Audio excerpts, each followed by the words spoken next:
യൂട്യൂബിൽ മലയാളത്തിലുള്ള ഏതൊരു വെബ് സീരീസ് ആണ് നമുക്ക് എല്ലാവർക്കും ഇഷ്ടം എന്ന് ചോദിച്ചു കഴിഞ്ഞാൽ കണ്ണും പൂട്ടി നമ്മൾ എല്ലാവരും പറയും അത് കരിക്കിന്റെ വെബ് സീരീസുകളാണെന്ന്. ഇന്നലെ ഞാൻ ഫേസ്ബുക്കിൽ ഒരു പോസ്റ്റ് കണ്ടു. ഈ കരിക്കിലെ ഒരു ആക്ടറിനെ പറ്റിയിട്ടുള്ള ഒരു പോസ്റ്റാണ്. അത് ഇട്ടിരിക്കുന്നത് ഒരു മൂവി റിവ്യൂർ ആയിട്ടുള്ള അനു ചന്ദ്ര എന്ന് പറയുന്ന ഒരു വ്യക്തിയാണ്. ഞാൻ ഇവരുടെ സിനിമ റിവ്യൂകളൊക്കെ ഇവർ എഴുതിയിടുന്നത് ഞാൻ വായിക്കാറുണ്ട്. എനിക്ക് ഭയങ്കര ഇഷ്ടമാണ്. ഇവരുടെ മാത്രമല്ല, വേറെ ഒരാളും കൂടെ ഉണ്ട് എനിക്ക് ഇഷ്ടപ്പെട്ട. അയാൾ ഫേസ്ബുക്കിൽ എഴുതിയിടുന്ന ഈ റിവ്യൂകളൊക്കെ ഞാൻ വായിക്കാറുണ്ട്. കാരണം അത് ഭയങ്കര ഡിഫറെന്റ് ആണല്ലോ. ഇപ്പൊ നമ്മൾ ഈ യൂട്യൂബ് വഴിയൊക്കെ റിവ്യൂസ് എല്ലാവരും വീഡിയോ ആയിട്ട് പറയാറുണ്ട്. അപ്പോൾ ഒരു ഡിഫറെന്റ് ആയിട്ട് അവർ ഫേസ്ബുക്കിൽ അങ്ങനെ എഴുതിയിടുന്ന കാണുമ്പോൾ ഒരു കൗതുകം. ഞാൻ അങ്ങനെ ഇവരുടെ ഈ റൈറ്റിംഗ്സ് ഒക്കെ വായിക്കാറുണ്ട്. അങ്ങനെയാണ് ഈ വ്യക്തി ഇന്നലെ എഴുതിയിട്ടിരിക്കുന്ന ഈ ഒരു പോസ്റ്റ് ഞാൻ കണ്ടത്. അപ്പം ആദ്യമേ ഞാൻ ഈ പോസ്റ്റ് കണ്ട ഉടനെ ഇവർ പറഞ്ഞിരിക്കുന്നത് ശരിയാണെന്നൊക്കെ എനിക്കും അങ്ങനെയാ തോന്നിയത്. ഇവർ പറഞ്ഞത് വളരെ ശരിയാണെന്നൊക്കെ വിചാരിച്ചിട്ടെന്നല്ല, എനിക്ക് ആ സമയത്ത് അങ്ങനെ തോന്നി. അപ്പൊ തന്നെ ഞാനൊരു കറക്റ്റ് എന്നൊക്കെ പറഞ്ഞൊരു തംസൊക്കെ ഇട്ടു. ചേച്ചി എനിക്ക് തിരിച്ചൊരു ലൈക്കൊക്കെ തന്നു. അതൊക്കെ കഴിഞ്ഞ് ഞാൻ ഇന്നലെ വൈകിട്ട് നമ്മുടെ കരിക്കിന്റെ പുതിയൊരു എപ്പിസോഡും കൂടെ, ജാം എന്ന് പറഞ്ഞൊരു സീരീസിന്റെ പുതിയൊരു എപ്പിസോഡ് ഇന്നലെ വൈകിട്ട് കണ്ടിട്ടുണ്ടായിരുന്നു. അപ്പൊ അതൊക്കെ കണ്ടതിന് ശേഷം ഞാൻ കുറച്ചു നേരം കഴിഞ്ഞപ്പോഴത്തേക്ക് ഞാൻ ആലോചിച്ചു, ആ ഒരു സീരീസും ഈ ചേച്ചി എഴുതിയിട്ട ഞാൻ വീണ്ടും പോയി എഴുതി ഈ പോസ്റ്റർ എടുത്ത് നോക്കി. അപ്പൊ എനിക്ക് എന്തോ ഞാനാ പറഞ്ഞ ചേച്ചി എഴുതിയിട്ട കാര്യത്തോട് ഞാൻ കറക്റ്റ് എന്നൊക്കെ പറഞ്ഞിട്ട് പിന്നെ ആലോചിച്ചപ്പോഴത്തേക്ക് എനിക്കതുകൊണ്ട് യോജിക്കാൻ പറ്റിയില്ല. കുറച്ച് കാര്യങ്ങൾ, with all respect to that ചേച്ചി, ഞാനിവിടെ സംസാരിക്കാൻ പോകുന്നത്. ചേച്ചി കാണുന്നുണ്ടെങ്കിൽ ഇത് എൻ്റെ ഒരു പെർസ്പെക്റ്റീവ് ആണ്, ഓക്കെ? ഇതിനെ വേറെ രീതിയിലൊന്നും എടുക്കരുത്. അപ്പൊ ചേച്ചി എഴുതിയിട്ടിരിക്കുന്ന ആ പോസ്റ്റ് ഞാൻ ആദ്യം ഇവിടെ നിങ്ങൾക്കൊന്ന് കാണിച്ചു തരാം, എന്നിട്ട് ബാക്കി കാര്യങ്ങൾ സംസാരിക്കാം. കൃഷ്ണചന്ദ്രൻ, ഇയാൾ എന്തുകൊണ്ട് സിനിമയിലേക്ക് എത്തുന്നില്ല എന്ന ചോദ്യത്തെക്കാൾ പ്രസക്തമാണ് മലയാള സിനിമയിലേക്ക് കാലുകുത്തിയാൽ അയാൾ ഇവിടുത്തെ ഒരു വേഴ്സറ്റൈൽ ആക്ടർ ആവുമെന്നുള്ള ഉത്തരം. ഏത് വേഷവും ചേരുന്ന നടൻ എന്നൊരു പ്രത്യേകത കൃഷ്ണചന്ദ്രനുണ്ട്. ഒരേ സമയം പെർഫോമൻസ് കൊണ്ടും വേഷപകർച്ച കൊണ്ടും ഞെട്ടിക്കാൻ കഴിവുള്ള അപൂർവ ചില നടന്മാരിൽ ഒരാളാണ് ഇയാൾ. വെബ് സീരീസ് എന്നല്ല, മലയാള സിനിമയ്ക്കകത്ത് പോലും ഇമ്മാതിരി റേഞ്ചുള്ള ആളുകളെ വളരെ വളരെ വളരെ കുറവാണ്. മാവേലി, കള്ളൻ, പിച്ചക്കാരൻ, കിളവൻ, കിളവി തുടങ്ങിയ റോൾ ഏതുമായിക്കൊള്ളട്ടെ, അത്തരത്തിൽ കിടന്ന എല്ലാ റോളുകളും അയാളുടെ കയ്യിൽ ഭദ്രമാണ്. എൻ്റെ അഭിപ്രായത്തിൽ നടൻ ജഗതി ശ്രീകുമാറിനെ പോലെയൊക്കെയുള്ള ഒരു നടനാണ് കൃഷ്ണചന്ദ്രൻ. അതായത് അഭിനയം കൊണ്ടും കോമഡി കൗണ്ടറുകൾ കൊണ്ടും കയ്യടി വാങ്ങാൻ കഴിയുന്ന തമാശക്കാരൻ, നായകൻ, വില്ലൻ, ശാന്തമായ അച്ഛൻ വേഷങ്ങൾ, മുത്തച്ഛൻ വേഷങ്ങൾ തുടങ്ങിയ ഏത് വേഷവും ചെയ്യാൻ കഴിയുന്ന ഒരു ബഹുമുഖ പ്രതിഭ. അതിനാൽ സിനിമയിലേക്കെത്താൻ പതിയെ വന്നു കയറിയാലും അതിനാൽ സിനിമയിലേക്ക് ഇയാൾ പതിയെ വന്നു കയറിയാലും കുഴപ്പമില്ല. വന്നു കഴിഞ്ഞാൽ പ്രകടനം മികച്ചതാവുമെന്ന് ഉറപ്പാണല്ലോ. ഇതാണ് അനു ചന്ദ്ര എഴുതിയിരിക്കുന്ന ആ ഒരു പോസ്റ്റർ. അപ്പോ എനിക്ക് എൻ്റെ ഒരു പേഴ്സ്പെക്റ്റീവിന് ഞാൻ സംസാരിച്ചു തുടങ്ങാം. അപ്പൊ ഇത് കണ്ടപ്പോഴത്തേക്ക് ഞാൻ നേരത്തെ പറഞ്ഞല്ലോ, എനിക്ക് ആദ്യം ഇത് വളരെ ശരിയാണെന്ന് തോന്നി പറഞ്ഞിരിക്കുന്നത്. കാരണം നമുക്ക് എല്ലാവർക്കും അറിയാം, കൃഷ്ണചന്ദ്ര എന്ന് പറഞ്ഞു കഴിഞ്ഞാൽ മോനെ അപാരം ഒരു ആക്ടറാണ്. കാരണം ചേച്ചി ഇപ്പൊ ഇതിനകത്ത് എഴുതിയിരിക്കുന്നത് പോലെ തന്നെ, എനിക്ക് ചേച്ചിയാണെന്ന് അറിയില്ല, ഞാനങ്ങ് വീട്ടിൽ ചെന്നേ ഉള്ളൂ. സോ വാട്ട് എവർ, അതിനിവിടെ പ്രസക്തി ഇല്ലല്ലോ. അപ്പോ ഈ ഒരു വ്യക്തി പറഞ്ഞിരിക്കുന്നത് പോലെ തന്നെ അപ്പൂപ്പനാണെങ്കിലും ശരി, അമ്മുമ്മയാണെങ്കിലും ശരി, എന്താണ് ഒരു കൊച്ചു കുട്ടിയാണെങ്കിലും ശരി. കാരണം കൊച്ചുകുട്ടിയെ ഞാൻ പറയാൻ കാണാം, ഇന്നലെ ലാസ്റ്റ് വന്ന സീരീസിൽ ഒരു കൊച്ചു കുട്ടിയുടെ ഒരു മേക്ക് ഓവറൊക്കെ ആയിട്ട് ആ വ്യക്തിയെ നമ്മൾ കണ്ടിട്ടുണ്ടായിരുന്നു. അതുപോലെ ഏതൊരു ക്യാരക്ടർ ആണെങ്കിലും വളരെ ഈസി ആയിട്ട് ഹാൻഡിൽ ചെയ്യാൻ പറ്റുന്ന ഒരു വ്യക്തിയായിട്ട് എനിക്കും തോന്നിയിട്ടുണ്ട് ഈ കൃഷ്ണചന്ദ്രനെ. അത് ആദ്യത്തെ കാര്യം. ചേച്ചി ആ പറഞ്ഞിരിക്കുന്നത് വളരെ സത്യമായിട്ടുള്ള ഒരു കാര്യം, എല്ലാവർക്കും അറിയാം. ഈ കരിക്ക് സീരീസ് ആദ്യം തൊട്ട് കാണുന്ന ആളുകൾക്ക് മനസ്സിലാവും. ഞാൻ ആദ്യം തൊട്ട് കാണുന്ന കരിക്കിന്റെ ഒരു എപ്പിസോഡ് പോലും വിടാതെ കാണുന്ന ഒരു പ്രേക്ഷകനാണ്. അപ്പം ആദ്യത്തെ എപ്പിസോഡുകളിൽ നമ്മളെ എല്ലാവരെയും ത്രസിപ്പിച്ച ഒരു വ്യക്തി എന്ന് പറയുന്നത് സത്യം പറഞ്ഞാൽ കൃഷ്ണചന്ദ്രനൊന്നുമല്ല. കൃഷ്ണചന്ദ്രൻ ഒരു 5 കൊല്ലം മുമ്പാണ് ഒരു സീരീസിൽ ഫസ്റ്റ് അഭിനയിക്കുന്നത്. ഒരു പ്ലസ് ടു സീരീസ് എന്ന് പറയുന്ന ഒരു സാധനത്തിലായിരുന്നു. +2 ഫ്രീ പീരീഡ് എന്ന് പറയുന്ന ഒരു സീരീസിലാണ് ഫസ്റ്റ് കൃഷ്ണചന്ദ്രനെ നമ്മൾ കാണുന്നത്. അതിനുശേഷം ഭാസ്കരൻ പിള്ള ടെക്നോളജീസ്, പിന്നെ അങ്ങനെയുള്ള പിന്നെന്താണ് സാമർത്ഥ്യ ശാസ്ത്രം, ഇങ്ങനെയുള്ള സാധനങ്ങളിലൊക്കെയാണ് അടിപൊളി അഭിനയമായിട്ട് പുള്ളി ഓരോ എപ്പിസോഡിലും ചേഞ്ച് ഓവർ ചെയ്ത് വരും നമ്മൾ കാണാറുണ്ട്. അതുപോലെ തന്നെ ടഡാർ എന്ന് എന്തോ പറയുന്ന ഒരു സീരീസ് ഉണ്ടായിരുന്നു. ഇടയ്ക്ക് സീരീസ് അല്ല, അതൊരു എപ്പിസോഡ് മാത്രമേ വന്നിട്ടുണ്ടായിരുന്നുള്ളൂ. അതിനകത്തൊരു ഗുണ്ടയായിട്ടൊക്കെ വരുന്നതൊക്കെ ഉണ്ട്. മോനെ അപാര ഐറ്റമാണ്. ഇതൊക്കെ ഇവിടെ പറയണമല്ലോ. എന്നാൽ ഈ ഒരു സീരീസ് ഞാൻ നേരത്തെ പറയാൻ വന്നതല്ല, ഈ ഒരു സീരീസ് സ്റ്റാർട്ട് ചെയ്യുമ്പോഴത്തേക്ക് ഫസ്റ്റ് നമ്മളെല്ലാവരെയും ത്രസിപ്പിച്ചത് ലോലൻ എന്ന് പറയുന്ന ഒരു ക്യാരക്ടറാണ്. നമ്മുടെ ശബരീഷ് ചെയ്ത ഒരു ക്യാരക്ടർ. അത് എല്ലാവരും ഈ ഒരു കരിക്കിനെ എല്ലാവരും അറിയാൻ തുടങ്ങിയത് ലോലന്റെ ആ ഒരു ക്യാരക്ടർ വഴിയാണെന്ന് എനിക്ക് തോന്നുന്നുണ്ട്. അതിനുശേഷം നമ്മുടെ അനു കെ അനിയൻ ബംഗാളി ബാബുവായിട്ട് വന്നപ്പോഴും നമുക്ക് എല്ലാവർക്കും ഇഷ്ടപ്പെട്ടു. ബംഗാളി ബാബു ഒക്കെ ഹിറ്റ് അടിച്ചായിരുന്നു സത്യം പറഞ്ഞു കഴിഞ്ഞാൽ. ആ സമയത്ത് സോഷ്യൽ മീഡിയ ടേക്ക് ഓവർ ചെയ്ത് കൊണ്ടുപോയത് ഈ ബംഗാളി ബാബു എന്ന് പറയുന്ന ഒരു പേരായിരുന്നു. അപ്പോൾ ആ ഒരു ക്യാരക്ടറൊക്കെ അനു ചെയ്തതിന് ശേഷം അനുവിന് ഒരു സിനിമയിലേക്ക് ചാൻസ് കിട്ടിയിട്ടുണ്ടായിരുന്നു. അനു പോയി അഭിനയിച്ചിട്ടുണ്ടായിരുന്നു. ആ സിനിമയുടെ പേര് അർജന്റീന ഫാൻസ് കാട്ടൂർ കടവ് എന്ന് പറയുന്ന ഒരു സിനിമ. ഈ ഒരു വെബ് സീരീസിൽ അത്രയ്ക്കും ഹെവി ആയിട്ട് അഭിനയിച്ച് കാണിച്ച ഒരു പ്രതിഭ ആ ഒരു സിനിമയിൽ ചെന്ന് കഴിഞ്ഞപ്പോഴത്തേക്ക് ചിലപ്പോൾ അയാൾക്ക് കിട്ടിയ റോളിന്റെ ആയിരിക്കാം, അത്ര വലിയ ആക്ടിംഗ് ഒന്നും ഞാൻ കണ്ടില്ല. എൻ്റെ ഒരു പേഴ്സണലി ഒരു പെർസ്പെക്റ്റീവ് ആണ്. എനിക്ക് അത്ര വലിയൊരു അഭിനയമൊന്നും അതിനകത്ത് അനു കാഴ്ചവെച്ചതായിട്ട് എനിക്ക് തോന്നിയില്ല. ആ ഒരു സിനിമയ്ക്ക് ശേഷം അനു വേറെ സിനിമകൾ ചെയ്തതുമില്ല.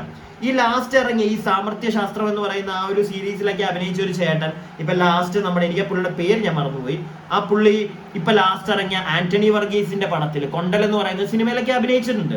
ഈ കരിക്കിൽ നിൽക്കുന്ന ആക്ടേഴ്സ് എല്ലാവരും കോൺട്രാക്ട് സൈൻ ചെയ്തിട്ടുണ്ട് നിഖിൽ പ്രസാദ് എന്ന് പറയുന്ന ഈ കരിക്കിന്റെ ഓണറുമായിട്ട് എന്നൊരു കാര്യവും ഞാൻ അറിഞ്ഞിട്ടുണ്ട്. സോ കോൺട്രാക്റ്റിൽ നിൽക്കുമ്പോൾ തന്നെ അതിനകത്തുള്ള ചില ആളുകൾ ചിലപ്പോൾ കോൺട്രാക്ട് സൈൻ ചെയ്യാത്ത ആൾക്കാരായിരിക്കും ഇപ്പൊ കൊണ്ടലിലൊക്കെ അഭിനയിച്ചിരിക്കുന്നത്. പക്ഷെ എനിക്ക് തോന്നുന്നു ലോലൻ ആണെങ്കിലും അനു ആണെങ്കിലും ശരി അവരൊക്കെ കോൺട്രാക്റ്റിലായിരിക്കും. ഈ കൃഷ്ണചന്ദ്രൻ ആണെങ്കിലും ചിലപ്പോൾ കോൺട്രാക്റ്റിലായിരിക്കും. അതൊക്കെ അവിടെ നിൽക്കട്ടെ, കോൺട്രാക്ടിന്റെ കാര്യമൊക്കെ മാറ്റി വെക്കുക. നമുക്ക് എല്ലാവർക്കും അറിയാം തമിഴിലെ ഒരു ഡയറക്ടറെ പറ്റി, ലോകേഷ് കനകരാജൻ. ലോകേഷ് കനകരാജൻ യൂണിവേഴ്സ് LCU എന്ന് പറയുന്ന ഒരു സാധനം നിലനിൽക്കുന്നുണ്ട്. പുള്ളിയുടെ ഒരു എന്താണ് ടൈപ്പ് ഓഫ് പടങ്ങൾ, പുള്ളി എടുക്കുന്ന ജോണേഴ്സ് ഓഫ് പടങ്ങളെല്ലാം അങ്ങോട്ടും ഇങ്ങോട്ടും, അല്ലെങ്കിൽ ജോണേഴ്സ് ഓഫ് പടങ്ങൾ എന്ന് പറയാൻ പറ്റത്തില്ല, പുള്ളി എടുക്കുന്ന പടങ്ങളെല്ലാം ഏകദേശം ഒരു ജോണറിൽ വരുന്നതാണെങ്കിലും അങ്ങോട്ടും ഇങ്ങോട്ടും ഒരു ഇന്റർ കണക്റ്റഡ് ആണ് പടം. അങ്ങനെ ഒരു പരിപാടി, ഒരു യൂണിവേഴ്സ് പുള്ളി ക്രിയേറ്റ് ചെയ്ത് വെച്ചിട്ടുണ്ട്. യൂട്യൂബിലേക്ക് വരുമ്പോൾ അങ്ങനെയുള്ള ഒരു യൂണിവേഴ്സ് ആണ് സത്യം പറഞ്ഞാൽ കരിക്കെന്ന് എനിക്ക് പലപ്പോഴും തോന്നിയിട്ടുണ്ട്.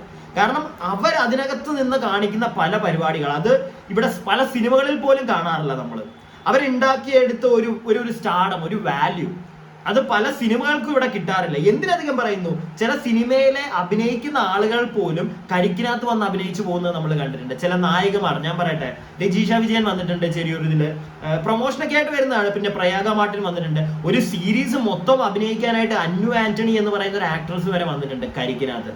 സോ അത്രയ്ക്കും ഒരു പൊട്ടൻഷ്യൽ, അല്ലെങ്കിൽ ഒരു അത്രയ്ക്ക് ഹെവി ആയിട്ട് സിനിമയിൽ നിൽക്കുന്ന ഡയറക്ടേഴ്സ് ആണെങ്കിലും റൈറ്റേഴ്സ് ആണെങ്കിലും ആക്ടേഴ്സ് ആണെങ്കിലും ശരി, എനിക്ക് തോന്നുന്നു മലയാളത്തിലെ ഒരു വെബ് സീരീസ് ഫോളോ ചെയ്ത് കാണുന്നുണ്ടെങ്കിൽ അത് കരിക്കായിരിക്കും. സോ അത്രയും എക്സ്പോഷർ ആയിട്ട് നിൽക്കുകയാണ് അവര്. അപ്പോൾ ഞാനിതെല്ലാം എന്തിനാണ് പറഞ്ഞു വരുന്നത് എന്നുള്ളത് കുറച്ച് കഴിയുമ്പോൾ നിങ്ങൾക്ക് വ്യക്തമാക്കി തരാം. അടുത്തത് ഞാൻ ഇനി ഒരു വിഷയം സംസാരിക്കുകയാണ്, വാഴ എന്ന് പറയുന്ന ഒരു സിനിമയെ പറ്റി. ഈ അടുത്ത് ഇറങ്ങിയതാണ് സിനിമ. തിയേറ്ററിൽ ഇറങ്ങി, എല്ലാവരും തിയേറ്ററിൽ പോയി കണ്ടു. ഭയങ്കര എക്സ്പോഷർ ആണ് ആ പടത്തിന് കിട്ടിയത്. അതിനുശേഷം ഈ കഴിഞ്ഞ ദിവസം അത് OTT ഇറങ്ങി. പക്ഷെ തിയേറ്ററിൽ കിട്ടിയ അത്രയും എക്സ്പോഷർ അവർക്ക് OTT നിന്ന് കിട്ടിയില്ല. എന്തുകൊണ്ട്? ഞാൻ പറയട്ടെ, ഞാൻ ആ പടം OTT കണ്ടപ്പോഴത്തേക്ക് എനിക്ക് പടം ഇഷ്ടപ്പെട്ടു കേട്ടോ, എനിക്ക് പടം ഇഷ്ടപ്പെട്ടു. പക്ഷെ ഈ സിനിമ തിയേറ്ററിൽ ഇറങ്ങിയപ്പോൾ എല്ലാവരും ആ ഒരു സിനിമയുടെ മാർക്കറ്റിംഗ് നടന്നത് അതിനകത്ത് അഭിനയിച്ച ഹാഷിർ എന്ന് പറയുന്ന ഒരു യൂട്യൂബറെ വെച്ചിട്ടാണ്. എന്റർടൈൻമെന്റ് കണ്ടന്റ്സ് ചെയ്യുന്ന ഒരു പയ്യൻ. ഈ വാഴ എന്ന് പറയുന്ന സിനിമയുടെ മൊത്തത്തിലുള്ള കച്ചവടം നടന്നത് ഹാഷിർ എന്ന് പറയുന്ന ഒരു വ്യക്തിയെ വെച്ചിട്ട് തന്നെയാണെന്ന് നമുക്ക് ഓരോരുത്തർക്കും പറയാൻ പറ്റും. എന്നാൽ ആ സിനിമയിൽ ആ പയ്യൻ അത്രയ്ക്ക് വലിയ അഭിനയം കാഴ്ചവെച്ചിട്ടുണ്ടോ?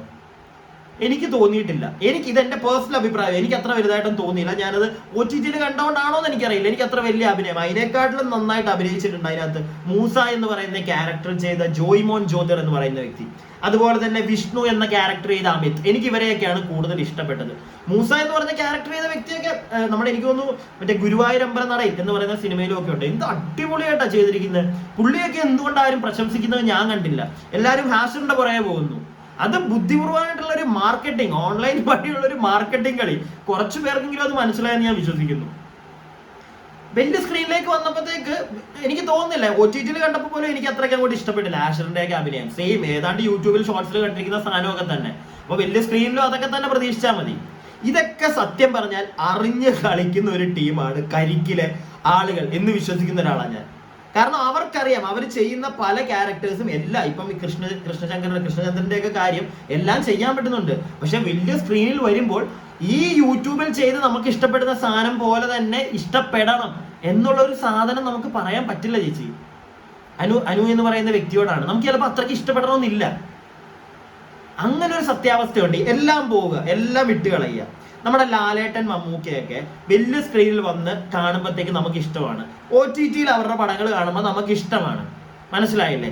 പക്ഷേ ഇവര് തന്നെ, ഈ ലാലേട്ടനും മമ്മൂക്കയൊക്കെ തന്നെ ഒരു സ്റ്റേജിൽ വന്ന് ഈ മഴവില്ലഴകിൽ അമ്മ അങ്ങനെയുള്ള പരിപാടികളൊക്കെ ഉണ്ടല്ലോ, അവിടെ വന്ന് ഇവർ അഭിനയിക്കുമ്പോഴത്തേക്ക്, അഭിനയമെല്ലാം ഒന്നായിരിക്കുമല്ലോ, അവിടെ വന്ന് ഇവർ അഭിനയിക്കും. പ്രത്യേകിച്ച് കോമഡി രംഗങ്ങൾ TV-യിൽ നമുക്ക് ചിലപ്പോൾ ഇവരുടെ കോമഡികൾ കാണുമ്പോൾ കൂടുതലായിട്ട് ഇഷ്ടപ്പെടും. സ്റ്റേജിൽ നമ്മൾ കാണുമ്പോഴത്തേക്ക് എന്തുകൊണ്ടാണ് നമുക്ക് ഇഷ്ടപ്പെടാത്തത്? ഓരോത്തിനും ഓരോ പ്ലാറ്റ്ഫോം ഉണ്ട്, ഓരോ ആക്ടേഴ്സിന് ഓരോ സെക്ഷൻസ് പറഞ്ഞു വെച്ചിട്ടുണ്ട്. മനസ്സിലായില്ലേ? ചിലപ്പം എല്ലാവരുടെയും കാര്യത്തിലല്ല, ചിലപ്പം വരുമ്പോഴത്തേക്ക് ഗംഭീരമോ. ഇപ്പൊ കൃഷ്ണചന്ദ്രൻ എന്ന് പറയുന്ന ആൾ സിനിമയിൽ വന്നു കഴിഞ്ഞാൽ കൊള്ളത്തില്ല അല്ലെങ്കിൽ ഇഷ്ടപ്പെടില്ല എന്ന് മൊത്തത്തിൽ ഞാൻ അങ്ങോട്ട് അടിയടച്ച് എഴുതി ഒപ്പിട്ട് വെക്കുന്നൊന്നുമില്ല. എൻ്റെ ഒരു അനുമാനം, എൻ്റെ ഒരു പെർസ്പെക്റ്റീവിൽ എനിക്ക് തോന്നിയ കുറച്ച് കാര്യങ്ങളായത്. ഇത് ചിലപ്പോൾ അവർക്ക് അറിയാവുന്നതുകൊണ്ടായിരിക്കും ബുദ്ധിപൂർവ്വം. ചിലപ്പോൾ എൻ്റെ ഒരു അഭിപ്രായത്തിൽ കൃഷ്ണചന്ദ്രനങ്ങളൊക്കെ കുറച്ച് കാലം കൂടെയൊക്കെ ഈ വെബ് സീരീസുകൾ ചെയ്ത് കുറച്ചുകൂടെയൊക്കെ അഭിനയത്തിൽ അങ്ങോട്ട് പൊളിയാവുക. അതിനുശേഷം ഏതെങ്കിലും ഒരു കാലത്തിൽ അഭിനയിക്കാൻ വന്നു കഴിഞ്ഞാൽ ചിലപ്പോൾ ഇപ്പൊ ചാടിക്കേറി വരുന്നതിനെക്കാട്ടിലും ഒരു ഗംഭീര ഒരു വരവേൽപ്പ് ചിലപ്പോൾ മലയാള സിനിമ ഇൻഡസ്ട്രി അയാൾക്ക് കൊടുക്കും എന്നുള്ളതാണ് എൻ്റെ ഒരു പെർസ്പെക്റ്റീവിൽ എനിക്ക് മനസ്സിലായത്. അവർക്കത് അറിയാമെന്ന, ഞാൻ വീണ്ടും പറയുന്നത്, അവർക്ക് ചിലപ്പോൾ അത് അറിയായിരിക്കും. അതാണ് ബുദ്ധിപൂർവ്വം അവരിപ്പം നിന്ന് കളിച്ചോണ്ടിരിക്കുന്ന ആ ഒരു പ്ലാറ്റ്ഫോമിൽ മാക്സിമം ഔട്ട് അവർ കൊടുത്തോണ്ടിരിക്കുന്നത്. ചേച്ചിയുടെ ഈ ഒരു പോസ്റ്റർ കണ്ടപ്പോൾ ഞാനും ആലോചിച്ചു, സിനിമയിലുള്ള ഇവനൊക്കെ ഇപ്പൊ കയറി വന്നു കഴിഞ്ഞാൽ ബാക്കിയുള്ള പലരും ചിലപ്പോൾ പെട്ടുപോകും എന്നുള്ളൊരു സാധനം എനിക്ക് തോന്നി. പക്ഷെ അങ്ങനെ അല്ല. നമ്മളിപ്പോ ഈ വാഴ എന്ന് പറയുന്ന സിനിമയിലെ ഒരു കാര്യം ഞാൻ ഒന്നുകൂടെ പറയാം. നമ്മൾ അതിനകത്ത് നമ്മുടെ കോട്ടയം നസീർക്ക അഭിനയിച്ചിട്ടുണ്ട്. എന്തോ അഭിനയം അയാൾ അതിനകത്ത് എനിക്ക് ഭയങ്കരമായിട്ട് ഇഷ്ടപ്പെട്ടു കേട്ടോ. ഞാൻ ഈ മൂസ എന്ന് പറയുന്ന ജോയ്മൻ ജ്യോതിറിനെയൊക്കെ പറയുന്നതിന്റെ കൂട്ടത്തിൽ തന്നെ പറയേണ്ട ഒരാളായിരുന്നു നമ്മുടെ കോട്ടയം നസീർക്ക. അത് വർഷങ്ങൾ, എനിക്കത് 10-30 വർഷത്തിന് മേളിലായില്ലേ അദ്ദേഹം സിനിമയിൽ വന്നിട്ട്. എന്നിട്ട് ഇങ്ങനെ ഒരു ക്യാരക്ടർ അയാൾക്ക് കിട്ടുന്നത് ഇപ്പോഴാണ്. അത് ഗംഭീരമായിട്ട് ചെയ്തിട്ടുണ്ട്. സോ കിട്ടുന്ന ക്യാരക്ടേഴ്സും കൂടെ വാല്യൂ ആണ്, അതും കൂടെ നമ്മൾ നോക്കണം. പക്ഷേ ഞാൻ പറയുന്നത്, വീണ്ടും എടുത്തു പറയുന്നു, ഈ കരിക്കിട്ടിയും ഇവരുടെ സിനിമ വരുന്നൊക്കെ പറയുന്നുണ്ടായിരുന്നു. ഇപ്പൊ അതിനെപ്പറ്റി ഒരു അപ്ഡേറ്റ് ഒന്നും കാണുന്നില്ല. സിനിമ വരികയാണെങ്കിൽ നല്ലതാണ്. പക്ഷേ ഇവരെ മാനേജ് ചെയ്ത് കൊണ്ടുപോകുന്ന നിഖിൽ പ്രസാദ് എന്ന് പറയുന്ന ആ ഒരു വ്യക്തി, അല്ലെങ്കിൽ ഇവരുടെ പുതിയ പുതിയ സീരീസുകൾ ഡയറക്ട് ചെയ്യുന്നവർക്ക് ഇവരെ പ്രോപ്പർലി അറിയാം. ഏത് ക്യാരക്ടറിൽ ഇവർ ചെയ്ത് കഴിഞ്ഞാൽ ഗംഭീരമാക്കുമെന്ന് അറിഞ്ഞിട്ടാണ് ഇവർക്ക് കളി കളിക്കാൻ കൊടുക്കുന്നത്. പക്ഷെ സിനിമയിലേക്ക് വരുമ്പോൾ അത് നടക്കണമെന്നില്ല. ഏറ്റവും വലിയ എക്സാമ്പിൾ ആണ് ഞാൻ നേരത്തെ ആദ്യമേ തന്നെ പറഞ്ഞു പോയ അനൂക്കി അനിയന്റെ അവസ്ഥ. ജോർജിന്റെ ഒരു ഗംഭീര സാധനമൊക്കെ ചെയ്ത് നിൽക്കുന്നത് ബംഗാളി ബാബുവിന്റെ ഒക്കെ ടൈമിലാന്ന് തോന്നുന്നു ഈ മറ്റേ പടത്തിൽ വന്ന് അഭിനയിക്കുന്നത്. ചീറ്റിപ്പോയി സാധനം. സത്യം പറഞ്ഞ ആ പടം അത്രയ്ക്ക് ഹിറ്റായെന്ന് എനിക്ക് തോന്നുന്നില്ല. മൊത്തത്തിൽ ഫ്ലോപ്പായി പോയി. അതൊക്കെ കഴിഞ്ഞിട്ടായിരിക്കും ചിലപ്പോൾ ഇവർ കുറച്ചും കൂടെ മനസ്സിലാക്കിയിട്ട് ഈ ഒരു പ്ലാറ്റ്ഫോമിൽ തന്നെ നിന്ന് കളിക്കുന്നത്. ഇവർ ഇതിനകത്ത് നിന്ന് കളിക്കുന്നതാണ് ഏറ്റവും നല്ലതെന്നാണ് ഇപ്പോൾ എൻ്റെ ഒരു അഭിപ്രായം കേട്ടോ. ചേച്ചിയുടെ ഒരു പോസ്റ്റർ കണ്ടപ്പോൾ ആദ്യമേ ഞാൻ വേറെ രീതിയിൽ, എല്ലാവർക്കും ഉണ്ടല്ലോ, നമുക്ക് രണ്ട് പെർസ്പെക്റ്റീവിൽ നമ്മൾ തിങ്ക് ചെയ്യും. ഒരു സാധനം കാണുമ്പോൾ ആദ്യം ഉടനെ നമുക്കൊരു അഭിപ്രായം കാണും. കുറച്ചു നേരം ഇരുന്ന് ആലോചിച്ച് കഴിയുമ്പോഴായിരിക്കും നമുക്ക് വേറൊരു പെർസ്പെക്റ്റീവിലൂടെ നമ്മൾ തിങ്ക് ചെയ്യുന്നത്. അങ്ങനെ ആലോചിച്ചപ്പോൾ എനിക്ക് തോന്നിയ ഒരു കാര്യമാണിത്. ഇപ്പോൾ അവർ നിൽക്കുന്നതാണ് അവരുടെ പെർഫെക്റ്റ് സ്ഥലം, കരിക്കിനുള്ള സ്ഥലം. അവിടെ നിന്ന് അവരങ്ങോട്ട് ഉണ്ടാക്കട്ടെ മാക്സിമം. ഞാൻ അറിഞ്ഞത് വെച്ചിട്ട് നെറ്റ്ഫ്ലിക്സ് എന്തോ ചോദിച്ചതായിരുന്നു ഇടയ്ക്ക് 10 കോടിക്കും കണ്ട്, എന്നിട്ട് പോലും അവർ കൊടുത്തിട്ടില്ല അവരുടെ ആ ഒരു സാധനം. അത് അവരുടെ ഒരു ബൂസ്റ്റപ്പ് പവറാണ്, അവരുടെ പ്ലാറ്റ്ഫോമാണ് യൂട്യൂബ്. അവിടെയാണ് അവരുള്ളത്, അവരുടെ ഗ്രോത്ത് അവിടെയാണ്. അവരെ നിന്ന് ഗ്രോ ചെയ്യട്ടെ അവര്. അല്ലാതെ ചാടിക്കേറി സിനിമ എന്ന് പറയുമ്പോഴത്തേക്ക് എത്ര വലിയ വേഴ്സ്റ്റൈൽ ആക്ടർ എന്നൊക്കെ ചേച്ചി പറയുന്നുണ്ട്, അങ്ങനെ വരുമെന്നൊക്കെ. അതുപോലെ തന്നെ ചേച്ചി ചെയ്തതിനകത്ത് അത് ആദ്യമേ വായിച്ചപ്പോഴും എനിക്ക് യോജിക്കാൻ പറ്റുന്ന ഒറ്റ കാര്യമുള്ളൂ ചേച്ചി, ജഗതി ചേട്ടനുമായിട്ടൊരു കമ്പാരിസൺ ഇവിടെ ഇന്ന് വരെ മലയാളത്തിൽ ഒരു വ്യക്തി, അത് യൂട്യൂബിൽ നിന്നാണെങ്കിലും ശരി സിനിമയിലാണെങ്കിലും ശരി, നടക്കുകയല്ലേ ചേച്ചി. അതിനോട് മാത്രം എനിക്ക് യോജിക്കാൻ പറ്റിയിട്ടില്ല കേട്ടോ. അത് ഞാൻ പറഞ്ഞിട്ടില്ല, അത് ഞാൻ എൻ്റെ ഒരു വീഡിയോയിൽ അങ്ങ് പറയാമെന്ന് വിചാരിച്ചിട്ടായിരുന്നു. അത് മാത്രം യോജിക്കാൻ പറ്റുന്നില്ല. ബാക്കി ചേച്ചി പറഞ്ഞ എല്ലാത്തിനോടും എനിക്ക് ആദ്യമേ യോജിക്കാൻ പറ്റി. ജഗതി ചേട്ടനെ വെച്ച് കമ്പയർ ചെയ്യരുത്. അത് വേറെ, അത് കൃഷ്ണശങ്കർ എന്നല്ല, ഈ അടുത്തെങ്ങും ആരും വരുമെന്ന് എനിക്ക് തോന്നുന്നില്ല. സോ ഇത് എൻ്റെ ഒരു പെർസ്പെക്റ്റീവ്. നിങ്ങളുടെ അഭിപ്രായങ്ങൾ, ഈ വീഡിയോ കാണുന്ന നിങ്ങളുടെ എല്ലാവരുടെയും അഭിപ്രായങ്ങൾ താഴെ കമന്റ് ബോക്സിൽ രേഖപ്പെടുത്തുക.